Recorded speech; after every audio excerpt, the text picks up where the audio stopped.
Hello everybody, this is Senex and I'm bringing you the second game in the 6 mineral 1 high yield gas series that I'm starting out taking a look at. This is actually myself playing against Omne, the Protoss player that we saw in the first video in this series. And this was a very fun game because it showed what some of the differences are in between how different units are going to play out in the 6 mineral 1 high yield gas versus the 8 minerals with 2 regular gas games. So right now the games are starting out very standard, going up to the usual number of workers. I'm asking right there, where do I send the starting overlord? Because this is the first time I'd ever played this map. And what it turns out the right answer is that there's a high ground right here where you can park an overlord and just kind of hang out and look at what's going on right in front of the Protoss base. He's telling it to me, Omni being a very manner guy. And so yeah, that's one of the great things about these maps is that nobody's really experienced on them yet. Nobody knows all of the little ins and outs and the tricks that are going to give them the edge. So it's everybody exploring together. It's this excellent sense of community. I can't recommend it enough. The channel, if anybody wants to play some of these, is 7m. I know that there's one in North America. I've also seen people talking in the thread about there being one in Europe as well. So for anybody who missed the first video, what this game variant is looking at is how might StarCraft 2 be different if the emphasis was changed from a smaller number of more valuable bases to a larger number of less valuable bases. And you can see just by looking around the map that this map really tailors itself to that concept. That you have very easy to take natural. You have a pretty easy to take third with destructible rocks, which you kind of have to pay attention to, but not that dangerous. You have a fourth, which can also be pretty easily taken if you can get control of this choke point. Controlling this choke point also opens a fifth. And then there are 3 more bases, which are still kind of on your half of the map if you're drawing the line right down the middle. And so you're going to need to, because there's only 6 mineral patches and the 1 high yield gas, you're going to need to take more bases in order to get the large armies that you're going to want in order to actually win the game.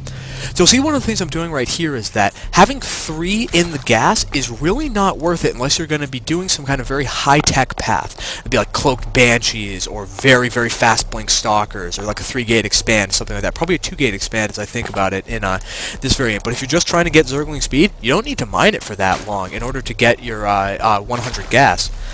So right here you'll see I've actually been trying to mess with my Protoss opponent in that exact same way, and that gas steals in this map are very important. He can't actually be taking the gas, doing anything towards starting to work towards his +1 or the warp gate research or sentries, anything like that. So he very smartly takes the one that is natural. I have to wonder if there might eventually be a time when Zergs will send out 2 drones in order to take both of these and just even further delay the Protoss tech. Right now, my opponent's expansion is actually up before mine because I was playing kind of cautious. I was really worried about running into some shenanigans like I usually do on the ladder. So he's actually at a pretty significant advantage in that it's 15 probes to 13 drones. I do have more units out than him though. I get a little greedy with him right here. Yeah, I take the one shot, but he does make the little wall in right there. My own expansion's about halfway done.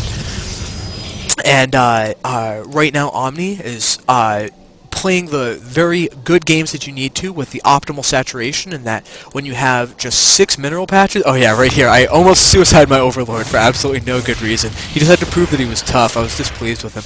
But anyway, when you just have the 6 mineral patches, you need to only about have 12 workers, maybe about 14 total, for absolutely optimal saturation.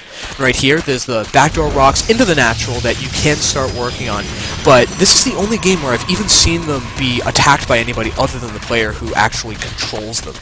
Or whose base they're in. Right now I'm trying to maybe put on a little aggression if I could send some Zerglings in, but Omni, because it's such a close distance in between these, unlike, say, Blistering Sands that also had backdoor rocks into your base, it's very easy to have a single army keeping control of both these bases, or even just throw down one cannon to make me get the hell out of there. He doesn't like what I'm doing.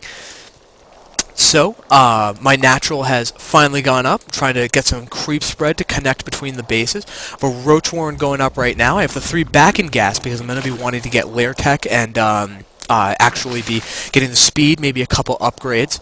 And right now you can even see it's one of the great things of Zerg that this variant lets you do, is that when you know that you need 12 guys on the base for maximum saturation, you don't have to do the things that some of the other races do, where they need to be constantly making workers and not really getting a benefit out of those extra workers until they get another base that they can instantly saturate. I can just make straight up to 12 workers, not make another one until I make a tech structure or I'm expanding. And this is something really smart that Omne does. He takes a probe and he sneaks it right into the back. I don't have an overload over here, which I totally should have. And he's going to, in just a moment, be making a sneaky pylon to make me pay for taking this third base. Right now he just has his forces posturing around a little bit. He's looking at taking that backdoor expansion, so he's going to be knocking down his own rocks. And once again, he's going to really want to get something walling this off or some way to pay attention to it. Otherwise, he'll be very vulnerable to counterattacks. Right now I'm trying to send my overlord in because I haven't really seen too much of what he's doing in his base. I want to actually get some idea of what kind of tech's he going for. What's his what's the game that he's playing right now? In my own base, I actually haven't made any roaches yet, haven't felt the pressure to, so I'm going up to hydralisks because one of the major things that I was looking at in this is that we all know that hydralisks, when you have very large armies, are really bad. If you just have like 40 hydralisks against 40 blink stalkers, you're going to lose horribly. They can't keep up with the micro, and each one of them individually is just not going to be able to get into a position in the concave that will let them attack effectively. But if you have, say, 8 hydralisks and like 12 roaches against an equally sized Protoss force, that's actually when hydralisks are extremely effective. So I was curious, how are hydralisks going to end up playing out on this map?